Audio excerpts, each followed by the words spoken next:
Video हमनी के मसीह विश्वासी के सिखावेला और उन लोग के लिए बनावल जाला जो सच्चा परमेश्वर के खोजत बानी। अन्य धर्म के आलोचना करी या वहाँ के अनुयायी के अपमान करी, ये हमार उद्देश्य बिल्कुल नहीं खे। मगर कई क्षेत्र में बाइबल के शिक्षा अन्य धर्म के साथ मेल ना खाला। इसलिए अगर केहू के बाइबल के शिक्षा से ठेस पहुंचता तो हमनी के वीडियो ना देखें। रउआ सब केहू के जय मसीह के। आई हमनी के सिर झुकाम सन और आंख बंद करके हमनी के प्रार्थना करम सन। महान और जीवित परमेश्वर, हम रउआ समूह का तनि प्रभु जी रउआ से विनती करतनी कि अपना दास के मदद करी और सहायता करी। पिता पुत्र पवित्र आत्मा परमेश्वर, हम विश्वास करतनी कि मदद कर राउर दास ना रउआ स्वयं बोली, जितना लोग सुनी वहाँ पर भी आशीष दी प्रभु, और अपना दास के भी मदद करी। हम विश्वास करते हैं प्रभु जी कि रउआ स्वयं वहाँ के मार्फत होके हम सबके उससे बात करें। प्रार्थना यीशु के नाम से, आमीन। मेरे प्रिय रउआ रउआ वीडियो देखा तनी आशीष पावा तनी तो लाइक सब्सक्राइब और शेयर भी कर दें, ताकि जौन भी वीडियो हम लोड करें वो रउआ लगे पहुँच जाए। आज के शीर्षक बाटे रउआ परमेश्वर के वचन सुनी। शीर्षक रउआ परमेश्वर के वचन सुनी। रोमियो के पत्री अगर हमने के देखल ना तो 10 अध्याय के 9 पद का कहता, आई हमने के देखल जाऊँ। रोमियो के 10 अध्याय के 9 पद में, यहाँ हम हिंदी ही में ही पढ़ें, एक ट्रांसलेशन करके हम भोजपुरी में रुआ के बताएं कि यदि तू अपने मुंह से यीशु को प्रभु जानकर अंगीकार करे और अपने मन से विश्वास करे कि परमेश्वर ने उसे मरे हुए में से जिलाया तो निश्चय उद्धार पाएगा। देखिए यहाँ पर बात बा कि तू मुंह से यीशु के प्रभु जान के अंगीकार करबे और मन से विश्वास करबे तो तू निश्चय का बा कि उद्धार पैबे। जहाँ परमेश्वर वहाँ के मरे हुए में से जिलाइने तो तू उद्धार पैबे। आज विश्वास सब केहू करेला, मने मन से अंगीकार ना करेला। यहाँ का बा मुंह से अंगीकार ना करेला और ना मन से विश्वास करेला। तो मेरे प्रिय उद्धार हुए पाए जो अंत तक धीरजवंत हुई और यीशु के वचन में लगा रहे, यीशु के अनुसार चले, उहे उद्धार पाए। और प्रभु ये साफ साफ कहले बनी, अगर यदि तू अब लोग के सामने अगर हमरा के मान लेबी तो हम तोरा के अपना स्वर्गदूत के सामने तोरा के हम मान लें। तो हमने के भी लोग के सामने जब हम यीशु के ग्रहण कर ले बनी, मुक्तिदाता मान ले बनी, तो हमने के का लोग के सामने हमने के बतागा हाँ हम यीशु के ग्रहण के ले बनी, हम यीशु के राह पर चले नी, ठीक बाटे। यीशु के हम प्रार्थना करें नी, हमने के अपन एगो गवाही देगा। मैं तेरे पद में देखी का बा, तेरे पद में, क्योंकि जो कोई प्रभु का नाम लेगा वह उद्धार पाएगा। देखी जे लोग प्रभु यीशु के नाम ले वो उद्धार पाए। और देखिए यहाँ बा परमेश्वर ना चाहे नहीं कि हम नाश होके, परमेश्वर कभी भी ना चाहे नहीं जो हमने के नाश होके। परमेश्वर चाहे नहीं हम अनंत जीवन पाए, हम सर्वदा के जीवन पाए, हमेशा के जीवन पाए और खुशी के जीवन पाए। ये प्रभु चाहे नहीं। मैंने आगे ही बात हमने के देखम चाह इफिसियो 4 अध्याय के 17 और 18 पद में देखिए यहाँ इस पे क्या बाटे, 4 अध्याय के 17 और 18 पद में ये इस पे क्या बा जी, इसलिए मैं यह कहता हूँ और प्रभु में जताए देता हूँ कि जैसे अन्य जाति लोग अपने मन के अनर्थ की रीति पर चलते हैं, तुम अब से फिर ऐसा ना चलो। 18, क्योंकि उनकी बुद्धि अंधेरी हो गई है और उस अज्ञानता के कारण जो उन में है और उनके मन की कठोरता के कारण वे परमेश्वर के जीवन से अलग किए हुए हैं। यह एक बात बा पर यहाँ हमने के वचन से मिला ताटे जे हमनी के कबा हम प्रभु के जन बनी तो हमनी के अन्य जात जैसे अन्य लोग जैसे हमनी के कबा नहीं चल सकत। हमनी के प्रभु यीशु के संतान होके के नाता हमनी के अपने को आइडेंटिटी देवे के बा जे हम प्रभु के लोग हैं और हमनी के सच्चा लोग हैं सन। ठीक बा, चाहे एकरा लाए हमनी के घाटा काहे ना सहे के पड़े, सहे माने हम अपने को आइडेंटिटी दे मसीह के लिए। और यही एक बात है, आगे देखिए संसार के लोग का बा वहाँ के जीवन में मसीह ना होके क्या वहाँ लोग के मन अंधेरा बाटे। हम मसीहत मानी तो हमनी के का बानी सन ज्योति में चलता नहीं सन। हमनी के भी जब प्रभु यीशु के ना जानते नहीं तो हमनी के भी अंधेरा में चलत नहीं सन। मगर जब हमनी के जीवन में मसीह आईनी तो हमनी के अपन आइडेंटिटी गवाही देवनी सन, अपन प्रूफ देवनी सन जे हम मसीह लोग ऐसा होकेला। ठीक बा, तो यहाँ देखिए यही बात बा। मगर 19-20 पद में देखिए का बा, और वे सुना होकर लुचपन में लग गए हैं कि सब प्रकार के गंदे काम लालसा से किया करें। देखिए जे जीवन में मसीह ने की वो का होता नहीं जो लुचपन में एने के बाद होने के बाद एने संसार की बात। ठीक बाटे, वो लागे हम लोग संसार के बात ढूंढे हम मसीह बनी तो हम ओकरा अनुसार नहीं के चले के माने 20 पद में देखिए कबा, पर तुमने मसीह की ऐसी शिक्षा नहीं पाई। हमने के संसार की शिक्षा नहीं की, पहले हम सत्य की शिक्षा पहले मानी जो प्रभु यीशु हमने के देवे ने। देखिए यहाँ आगे बात बा, हम देखा था इंसान मसीह में हम आ गए बानी, मसीह में हमार उद्धार हो गइल बा। फिर हम कैसन जीवन जी रहल बानी और हम कैसे चाल चलत बानी ये हमनी के अपने आप के अंदर झांक के देखे के बा। मैंने यही बात देखी हमनी के आगे यहाँ मिला था इफिसियों के 5 अध्याय के 15 पद में। इसलिए ध्यान से देखो कि कैसे चाल चलते हो, निर्बुद्धि की नाई नहीं पर बुद्धिमान की नाई चलो। देखिए प्रभु के वचन से हमने के कितना अच्छा चीज मिला था जो हमने के ध्यान दें जो हम कैसन चाल चल दने। हमने के बार बार ही देखेगा जे सच में हमरा चलते कहीं मसीह के नाम तो बदनाम नहीं के होत।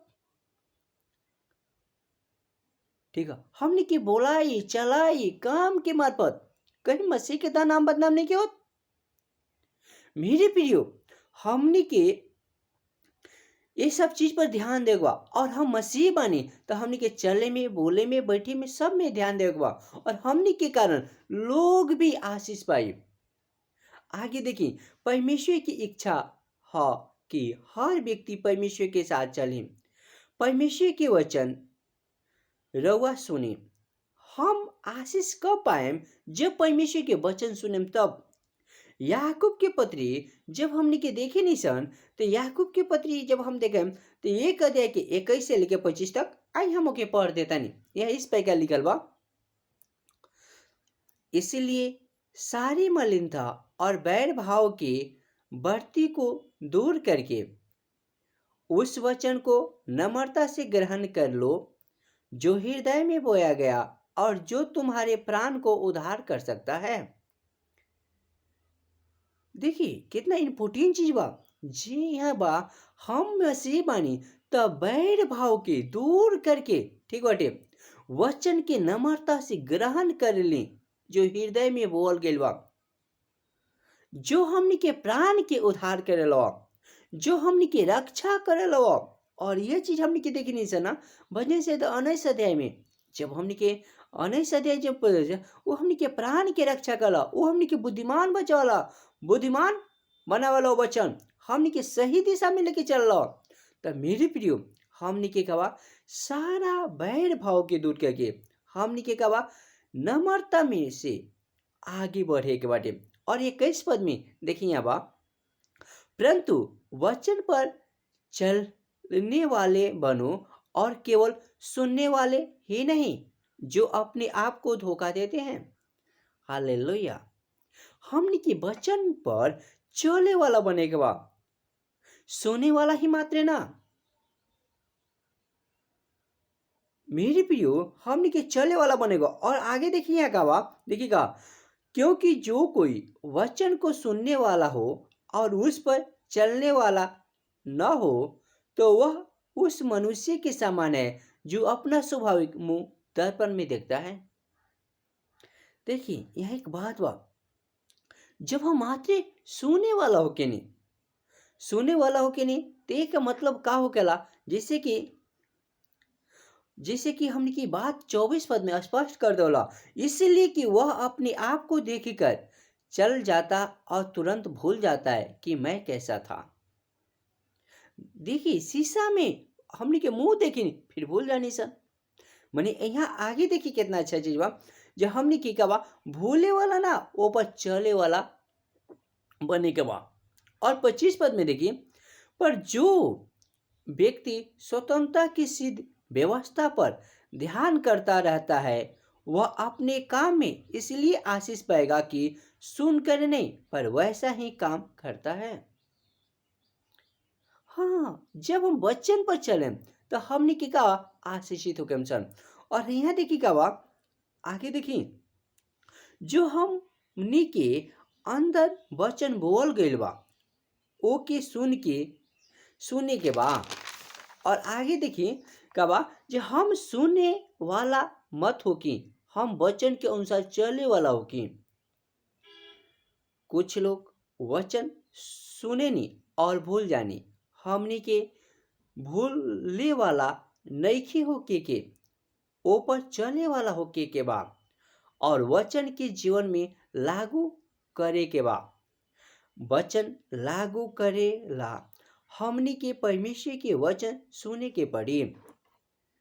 का रउआ बताए वचन उन्नति के लिए सुने नी आकि भूले ला सुने नी। परमेश्वर के साथ चलेम तो रउआ जीवन में आनंद, शांति, दुख, मुसीबत भी आई। हम कैसे परमेश्वर के साथ चल सकत बानी? परमेश्वर के वचन देख के सुन के परमेश्वर के कहत बानी। जब रउआ परमेश्वर के साथ चलेनी तो राउर विश्वास परमेश्वर के वचन पर हो गेला। हमनी के जब चल हमनी के वचन पर जब हमनी के देखे नहीं तो हमनी के का विश्वास प्रभु यीशु पर हो गेला। जब रउआ प्रार्थना करेनी, वचन पढ़ेनी, संगति करेनी तब रउआ परमेश्वर से बात करेनी।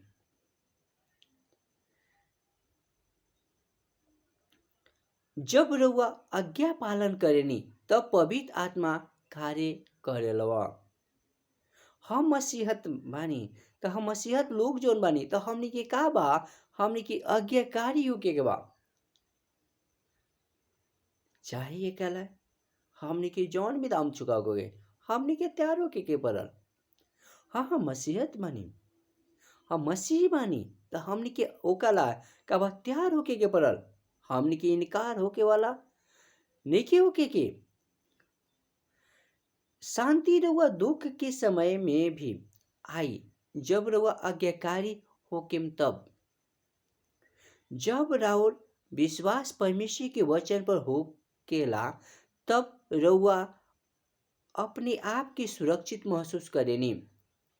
जब रउआ यीशु पर विश्वास करेनी कल्ले बानी और आज्ञाकारी जीवन जिएनी तब रउआ आशीषित होके नी।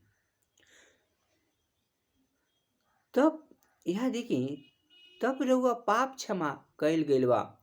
जब रउआ आज्ञाकारी होके नी तब राउर पाप क्षमा कैल गइल बा। ई बात पौलुस इफिसियो फिलिपियो से कहत बानी और हमनी से भी रउआ ऐसन चली जैसे यीशु मसीह के अनुसार हो। मत्ती 17 अध्याय के 5 पद में वह बोल ही रहा था कि देखो एक उजले बादल ने उन्हें छा लिया और देखो उस बादल में से यह शब्द निकला कि यह मेरा प्रिय पुत्र है जिससे मैं पसंद हूँ, इसकी सुनो। यहाँ एक बात देखिए। देखिए यहाँ आगे जब हमने की देखी सन तो यहाँ बात बा पौलुस इफिसियों फिलिपियों की भी बताओ मैंने यहाँ एक बात पतरस यूहन्ना और याकूब भी बानी और यहाँ बानी तो देखिए यहाँ देखा जाओ जे का होता यीशु मसीह के का होता जी देखिए एक उजले बादल ने उसे छा लिया और देखो उस बादल में से यह शब्द निकला कि यह मेरी प्रिय है जिससे मैं पसंद हूँ, इसकी सुनो। तो देखिए एक बात बा हमने के का बा परमेश्वर के वचन के सुने के बाटे परमेश्वर पतरस याकूब और यूहन्ना से कह अनि सुना सुना। और यही देखिए बात जे मरकुस 4 अध्याय के 3 पद में सुनो देखो एक बोने वाला बीज के लिए निकला। तो यही एक बात बा सोने सोने सोने हमने के बार बार ये बात होता कि सोने सोने सोने काहे सुने तब भी हमने के का गम से आज्ञाकारी हो गम सन सुने तब भी हम अपना अंदर बच्चे रखें सुने तो हमने के जीवन में उन्नति हुई। इसीलिए प्रभु बार बार बता रहा बनी कि ठीक बा जे सुनो सुनो सुनो। यीशु कहत बानी सुना प्रभु यीशु कहत बानी वचन सुनकर भूले वाला ना वचन सुनकर अपने जीवन में लागू करे वाला बना। जेकर जीवन में उद्देश्य बा वो सुन के अपने जीवन में लागू करिए। मेरे प्रियो हमने के सच में जीवन में उद्देश्य बा तो हमने के ओके लागू करे के बाटे ऐसे ना जे सुने के छोड़ देने ठीक है। प्रतिदिन परमेश्वर हमने से बात करे नहीं प्रतिदिन ठीक है। और आगे देखिए अब मरकुस 7 अध्याय के 14 पद में और उसने लोगों को अपने पास बुलाकर उनसे कहा तुम सब मेरी सुनो और समझो। यहाँ देखिए फिर बात होता सुनो सुनो सुनो जाना तनी प्रभु जे सुनबा तभी तू आशीष पाइबा सुनबा तो जितना अंधकार के शक्ति बा वो हटी अतारा जीवन में का आशीष होई। तो यह देखिए प्रभु यीशु बार बार काहे कहत मानी सुना सुना सुना। प्रभु यीशु जानत रहनी कि ये लोग सुनी और ये जीवन में उन्नति ले आई। प्रभु यीशु मसीह कहे काहे कहत रहनी सुना। प्रभु यीशु जानत रहनी कि ये लोग के जीवन बदल जाई ये लोग के जीवन में खुशी आनंद शांति आई और ये लोग वचन सुनी और आज्ञाकारी होगी तो ये लोग के जीवन के अंदर जीवन की नदियां फूटी निकली। यीशु जाना तनी जे सुनी लो तभी ते लोग के अंदर से जीवन की नदियां फूट निकली जैसे जीवन की नदियां फूट निकली। मेरे प्रियो इस सच्चाई बात बताओ तनी एक दिन की बात है कि हम भी काठमांडू में पैसा कमाते रहनी हम अच्छा पैसा कमा लेते रहनी पैसा तो हमारा लगे रहे मगर शांति ना रहे। मगर हम रियल बताओते नहीं मेरे प्रियो रवा से कि जानता नहीं का हमारा लगी आज एक चीज बाटे जानते नहीं का ये थे बा बाइबल समझे तनी हाई बा बाइबल और ये बाइबल के कारण जानता नहीं ये जब एक हम पढ़ल शुरू करी तो हमारे जीवन में बहुत बड़ा आशीष बा और जीवन की नदियाँ हम अंदर में से फूट निकल बा और हमें से बहुत शांति पहले बनी। और ये भी हम लोगों को बताओ नहीं हम जात के कलवार हैं यीशु की वचन हम भी कब आप पढ़े नहीं और यीशु की माने नहीं यीशु के लिए आज अगर हमारा कुर्बान भी होके पड़े तो हम इसी पीछे ना हटे हम तैयार बनी यीशु के लिए। आगे यहाँ देखिएगा बा यहाँ यीशु का कहता नहीं है जे जब सुनबा तो तोहरा अंदर से जीवन की नदियां फूटे निकली। आगे यहाँ देखिएगा बा का आज भी परमेश्वर हमने के बात सुने नहीं हाँ आज भी परमेश्वर सुने नहीं। परमेश्वर कहनी उजाला हो जा तो उजाला हो गई। परमेश्वर आदम से कहनी काम कर और बगीचा के अच्छा करके रख। हमने के जीवन में आलस के काम ना करे देवे के चाही। हमने के बेकार में घूमे के ना चाही। हमने के जवन जिम्मेवारी मिलल बा ओके करे के चाही। परमेश्वर आदम से कहनी, सुनो, सब फल खइह, एक फल जौन गाछी के बीच में बा ओके मत खइह, ना त मर जइब। आदम परमेश्वर वचन सावधानी से ना सुननी।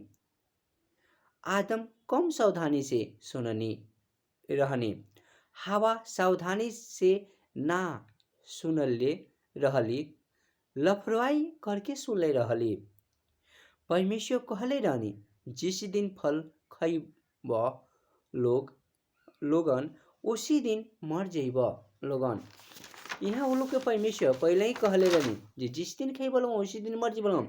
परमेश्वर शरीर के बात ना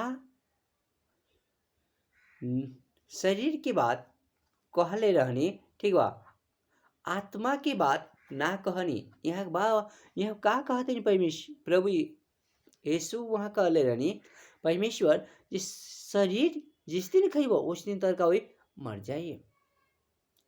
परमेश्वर ये ना कहनी आदम से तोहरा बुरा लगे वो फल के विषय में। परमेश्वर आदम से कहनी कि ये तोहरा के बुरा करे ये ना कहनी। परमेश्वर ये ना कहनी कि तू पछतैब। परमेश्वर कहनी तू मर जइब। परमेश्वर बात के साफ कर दे हले रहनी। वो कहनी तू निश्चित मर जइब। परमेश्वर नूह से कहनी जहाज बनाव। नूह ना कहनी कि परमेश्वर हम जहाज काहे बनाई और रउआ काहे कहत बानी हमरा के जहाज बनाव वे के सारा जगह सुखाल बा। ई बात नूह ना कहनी। नूह ना बनैले रहती तो वो और उनका परिवार पानी में डूब जाए। यहाँ एक बात बा, नूह का कहनी सुननी, परमेश्वर की बात सुननी। और आदम का कहनी वचन बात सुननी। मने का बा जौन सावधानी से सुने के चाहिए वो सावधानी से ना सुननी। यहाँ आगे देखिए बाप, देखिए नूह सुननी और नूह का कहनी नाव बनावल शुरू करनी। आ बनावे के कारण वो पानी से वो काबल बच गई। जब रउआ परमेश्वर के वचन सुनतानी और का अनुसार से करे तो रउआ की जरूर परमेश्वर वहाँ कोनो ना कोनो उद्देश्य रखले बानी रउआ के बचावे के। हमने की कबा परमेश्वर के वचन जो सुनतानी ओ पर ध्यान भी देवे के बा। जैसे नूह सुननी और पर ध्यान देनी। परमेश्वर के वचन नूह सुननी और आज्ञाकारी होके नूह और उनका परिवार मिल के ना बनैनी। आज हमने के नूह के जैसे सुन के और उनका परिवार जैसे हमने के सुसमाचार सुनावे के बा। आज एक बार सोची रहुआ जी आज कितना आत्मा मरा ताटे, कितना आत्मा नाश होता टे। का के कभी रहुआ सुसमाचार सुनेले बने? का के कभी भी जाके प्रार्थना कैले बानी? हम ये नहीं कह सकत जी ना हो तो मसीह बानी तो वहाँ के लिए प्रार्थना कैला के जरूरत नहीं है। मसीही लोग बानी तब भी जाके वहाँ से भेंट करे के बा। यही एक प्रश्न बा, का हमारा कंपाउंडर में जो लोग बाटे कहा मौका से भेंट कैले बानी? कहा मौका ला प्रार्थना कैले बानी? कहा मुके वचन से उत्साहित कैले बानी? देखी जेका के जितना देवल गइल बा उतना ही लेवल भी जाई। हमनी के एक दूसरे से जाके भेंट करेगा, प्रार्थना करेगा, उससे संगति रखे के बा। और आगे देखिए क्या बता, यहाँ देखा जा तब परमेश्वर अब्राहम से कहनी और देश छोड़ के कनान देश में चला जा। तो हम वो का बा जे देखल ना जो और देश बा छोड़ के कनान देश चल गए नी। मने हे देखी ये ना कहनी जे हम अपना भाई हम अपना पटीदार से पूछें, हम अपना गांव के लोग से पूछें, लोग का सलाह दी, बल्कि वो निर्णय लेने हमनी के सिम यही निर्णय लेवे के बाटे। जब परमेश्वर कहतनी जो तो जाए के बा। जानता नहीं जब लोग मत्ती के पत्री 25 अध्याय पढ़े तो वहाँ का बा जानता नहीं का पिछला हमने के जो देखने सन जी का बा हमने के अपना लोग से भेंट करेगा। और यीशु का कह ले रहे मैं बीमार था तूने मुझसे मिलने आया, जब मैं भूखा था तो तूने मुझे खाना खिलाया, जब मैं बंदगी में था तो तूने मुझे सुधि लेने के लिए आया। मेरे प्रियो हमने के वचन के अनदेखा नहीं करेंगे। और विशेष करके लॉकडाउन बा, लॉकडाउन में प्रभु के लोग हुई ओकर हमने के सुधि भी ली। हो सकता रहुआ के प्रभु बहुत बड़ा पद दे दिले बानी का रहुआ कभी पूछ ले बानी जहाँ प्रभु के लोग कैसे बानी का विश्वासी गण कैसे बानी। हमने के वहाँ के पूछे की भी बाटे और वहाँ से संगति भी करते रहे के बा। परमेश्वर बहुत ही संसाधन दे दिले बानी। आज भी हमने के जूम के मार्फत भी कर सकतनी, व्हाट्सएप के मार्फत कर सकतनी, फोन कॉल के मार्फत कर सकतनी। ठीक है बहुत ही संसाधन परमेश्वर अपने के दिले बानी। तो यहाँ देखिए अब अब्राहम केहू से पूछे ना गई वो चल देनी आगे। यहाँ देखिएगा बा यहाँ बा जे देखो ना तो हमने की बात देखो ना उत्पत्ति 12 अध्याय में मिलता। मने यहाँ देखिए नया नियम में प्रेरित पौलुस तर्सिस के साहुल रहनी जब वो दमसिक के पास वो जाता नहीं तो वहाँ से एक आवाज आई। जानता नहीं दमसिक के रास्ता में एगो आवाज आई आवाज आई। देखिए वहाँ का बा प्रेरित 9 अध्याय क्या हमने के पढ़े सन 9 अध्याय के 3 से लेके 5 तक पढ़े। एक पढ़े के तो ज़्यादा ही पढ़ सकते हैं मैंने 3 से लेके 5 तक। यह क्या होता है देखिए प्रेरित पौलुस क्या होता नहीं है देखिए परंतु चलते चलते जब वह दामसिक के निकट पहुंचा तो एकाएक आकाश से उसके चारों ओर ज्योति चमकी और वह भूमि पर गिर पड़ा और यह शब्द सुना कि हे साहुल तो मुझे क्यों सताता है। उसने पूछा हे प्रभु तो कौन है। उसने कहा मैं यीशु हूँ जिसे तू सताता है।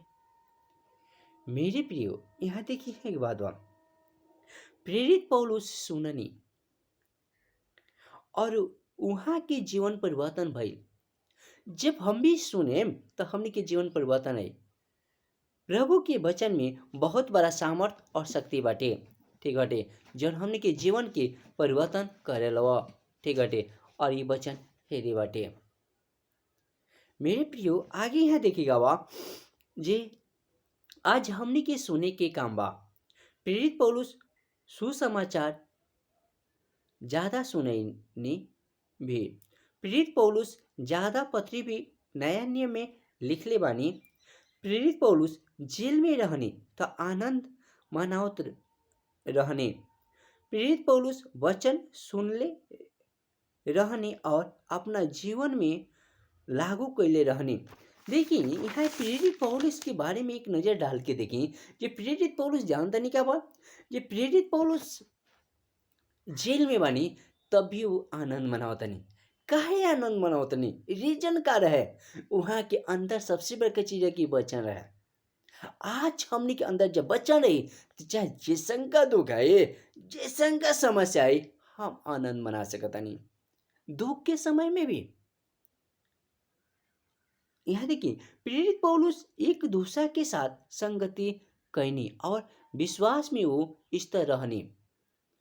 रोमी 10 अध्याय के अगर 9 पद पढ़ा जाओ तो यहाँ देखिए क्या बा। देखिए कि यदि तू अपने मुंह से यीशु को प्रभु जानकर अंगीकार करे और अपने मन से विश्वास करे कि परमेश्वर ने उसे मरे हुए में से जिलाया तो तू निश्चय उद्धार पाएगा। तो यह इम्पोर्टेंट चीज बा जी, अपने मुंह से यीशु को प्रभु जान के रहुआ अगर मुंह से यीशु के प्रभु जान के अंगीकार करतनी और मन से विश्वास करतनी परमेश्वर वहां के मरे हुए में से तो रहुआ निश्चय उद्धार पाए। और आगे देखिए यहाँ गवा, क्योंकि धार्मिकता के लिए मन से विश्वास किया जाता है और उद्धार के लिए मुंह से अंगीकार किया जाता है। हालेलुया। यह देखिए क्या हुआ, मुंह से अंगीकार किया जाता है। और देखिए क्योंकि पवित्र शास्त्र यह कहता है कि जो कोई उस पर विश्वास करेगा वह लज्जित न होगा। हालेलुया।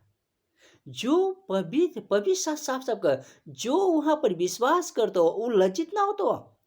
और ये बात बा जितना लोग एवं एक के बारा जितना लोग वहां के ग्रहण के लोग वहां के संतान बना लेनी। मेरे प्रियो कितना महत्वपूर्ण बात बा। आगे देखिए, मार्टिन लूथर परमेश्वर के आज्ञाकारी भइनी और दुनिया बदल गई। आज हमने की भी आज्ञाकारी होके के जरूरी बा।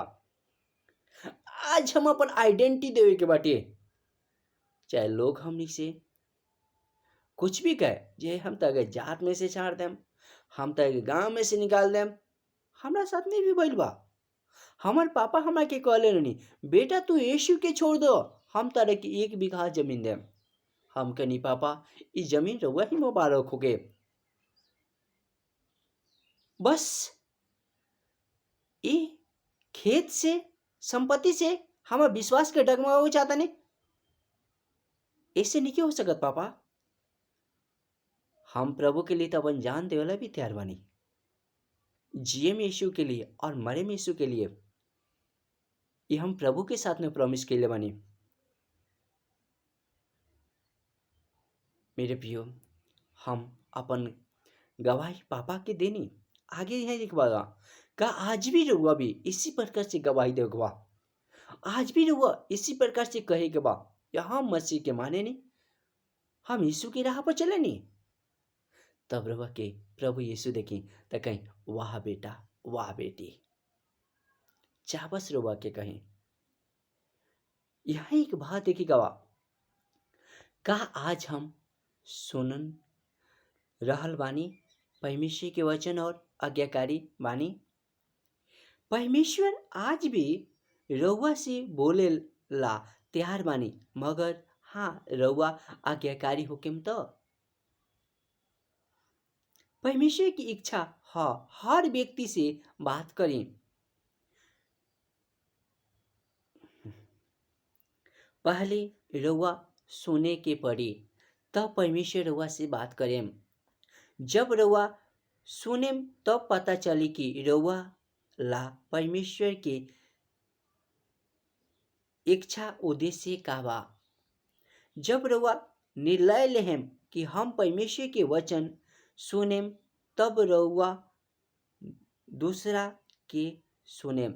रउआ जबले निर्णय ना लेम, जब हम सुनेम तले रउआ ऐसे नहीं कि सुन सकत, हमार निर्णय लेवे के पड़ी। हाँ हम प्रभु के वचन सुनेम, हम प्रभु के वचन पढ़ेम, हम संगति जाएम, तब परमेश्वर वहाँ काम करें। और देखिए रउआ निर्णय लेवे तब परमेश्वर काम करें। आगे यहाँ देखिए यही बता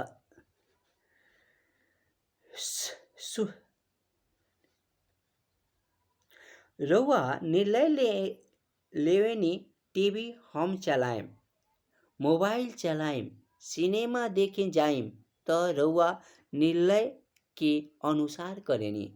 उठेनी तो मोबाइल चलावेनी, उठेनी तो टीवी देखेनी, हम निर्णय लेम हम सिनेमा जाम तो हुई जाए। रउआ के टीवी मोबाइल सिनेमा इत्यादि उधार ना करी और एकर एकर लत बा त ई रउआ के जकड़ ली और रउआ के धोखा दी। बाइबल यूहन्ना 8:32 देखिए कहा बा जी और सत्य को जानोगे और सत्य तुम्हें स्वतंत्र करेगा। हमने की कहा बा जी ये सत्य की जाने के बा। जब हम इस सत्य की जाने तो ये स्वतंत्र करी। इनमें बहुत खुशी बा, इनमें बहुत बड़ा आनंद बाटे। ठीक, और एक बात बा आगे देखिए, रउआ बाइबल के वचन ना सुनेम तो रउआ पाप में फंस जाएम। बाइबल हमनी के जीवन के लिए लाभदायक ह। रउआ का कह सकत बानी वचन जो हमरा के कहेला उही हम करेनी। जो लोग पाप करेला ऊ बाइबल से घृणा करेला। जैसे पौलुस पाप करत रहनी तो बाइबल से घृणा करत रहनी। पतरस जब पछताव करनी तो उहाँ के सच्चाई जाने के मिलल। आज रउआ अपने आप के जांची और पछताव करी। रउआ बाइबल पर विश्वास न नइखे करत तो केवल अपने आप के बहाना नइखी बनावत बलिका दूसरा के चोट भी पहुंचावत मानी। बाइबल का वचन कहत बा सत्य के तू जनब सत्य तोहरा के स्वतंत्र करी। मेरे प्रियो हमने के कितना बार भी एक बार अब जैसे पहले के बाद हम बाइबल के देखते का गई पाक पाक ये सब हमने के ना पढ़े के चाहे ना ये तो डंकन माला के है ना ही तो वो बाहर के लिए मनी। मेरे प्रियो हम आज रोआ से बताते नहीं ये बाइबल हम रोआ से बताते हैं 13 साल से पढ़ता नहीं। 13 साल में ऐसे कहीं पर भी नहीं निकले कि डंकन वाला क्या, बल्कि वहाँ साफ निकल भाई जी जो लोग वहाँ पर विश्वास करी वो अनंत जीवन पाई। इस सब के लिए बा। और यहाँ ये बात बा देखिए मन एक बात बा डंकन वाला लोग तो सौभाग्य बानी कि यीशु के माने नहीं, यीशु की राह पर चले नहीं। हमने के भी माने के पर ये मत कहिए ना वो लोग के लिए बा, हम सब के लिए बा। हमने की देखिए हमने के बच्चा के अनुसार में रखी और वचन में बढ़ी। यह एक बात बा हमने के देखिए तो का बा जी यहाँ सबसे पहले हमने के देखा जाओ जी आगे हमने के पढ़े सन ये बा हमने के बच्चा के अनुशासन में रखी। बच्चा के अनुशासन में और बच्चा जो हमने के क्या पहले रिपीट करनी है तो बच्चा देखिए वो बच्चा में कोनो छलपट ना होकेला वो जति देखिए तथ्य होके क्या करिए तनका देर हो गए सोचिए वो झगड़ा हुई तब भी मेल मिलाप करिए। ठीक बा तो यही बा हमने के बच्चा के अनुशासन में रखी और वचन में बढ़ाई। हमने के बच्चा से पूछे नहीं सन आज तो संडे क्लास में का सिखला ह और पास्टर जी का सिखैनी ह। बच्चा हंसते हुए बोलेला अपना पापा से पास्टर जी कहनी ह शराब मत पीह। बच्चा के पापा कहत बानी ए बच्चन पास्टर जी ला बा तोहरा ला नइखे। प्रश्न रउआ अपना बच्चा के का सिखावत बानी? रउआ खुद कहत बानी खैनी मत खइह, रउआ खुद खैनी खात बानी? बच्चा रउआ के कहत बा बच्चा रउआ के कहत बा पापा मम्मी हम परमेश्वर के मंदिर हई तो रउआ बच्चा के उत्साहित करी हम परमेश्वर के मंदिर हई और ये मन में परमेश्वर रहनी। पहला कुरिन्थी 3:16 में देखा तो नहीं खा जानत कि तू परमेश्वर के मंदिर है वो और परमेश्वर की आत्मा तोहरा में वास करेला। हम बच्चा के ना डांटी जब बाइबल वचन कहे त रउआ कैसे जानम कि परमेश्वर रउआ से बोलत बानी। रउआ वचन पढ़ेम त रउआ से परमेश्वर बात करेम। प्रार्थना करेम तो परमेश्वर रउआ से बात करेम।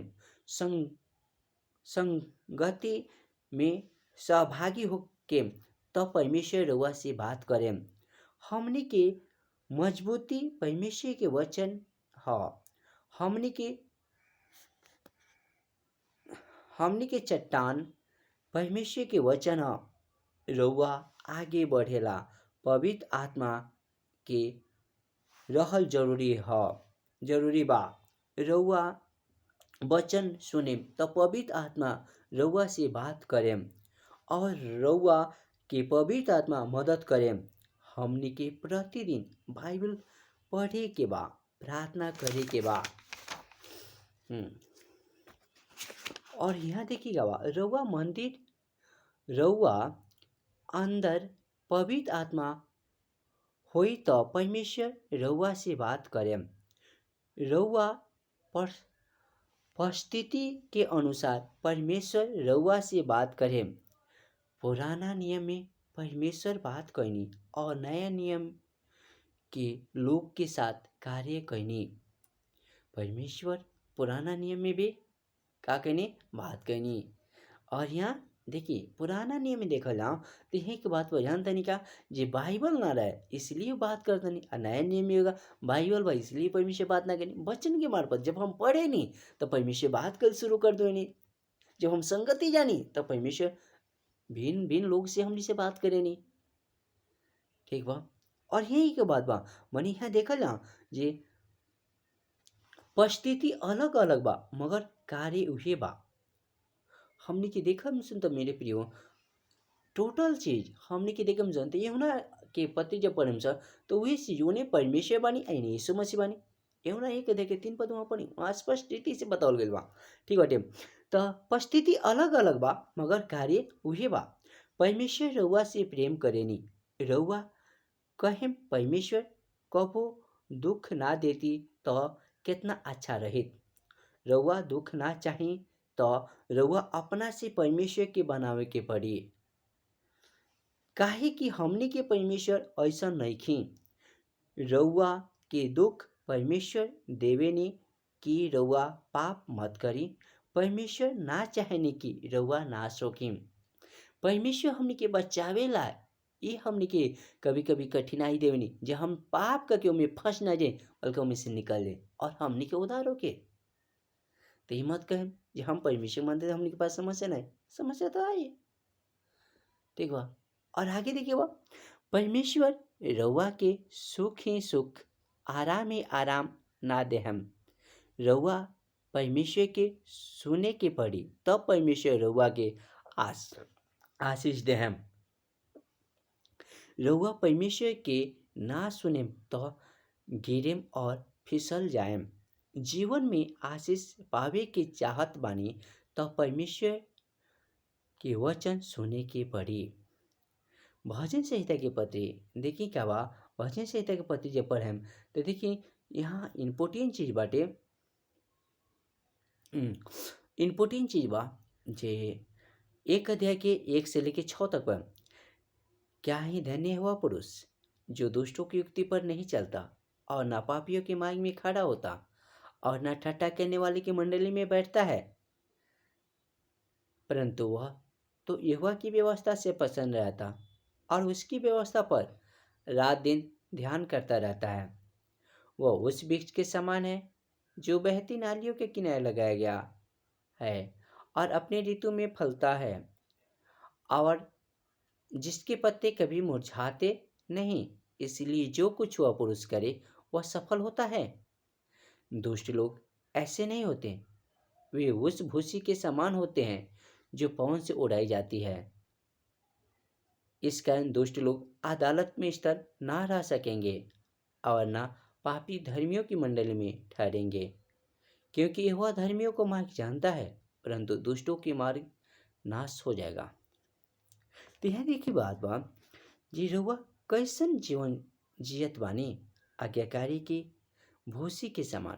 आज्ञाकारी अगर जीवन जिया तनी तो अपना विश्वासी से रउआ भेंट कर जाए, उससे प्रार्थना वहाँ के लिए प्रार्थना करें। रउआ का बा अपना बच्चा के प्रतिदिन वचन में बढ़ाएं। ठीक है। और यहाँ देखनी सर, यहाँ देखिए का ही धन्य वह पुरुष हैं जो दुष्ट की युक्ति पर ना चलेनी। लोग कुछ भी कहे ओकर बात ना सुना। ठीक बा, जैसे कि हम मसीह में तो लोग हमरा के बहुत कुछ कहलक, हम कभी भी वो लोग के बात ना सुनी, हम प्रभु के बात सुननी और हम आगे बढ़नी।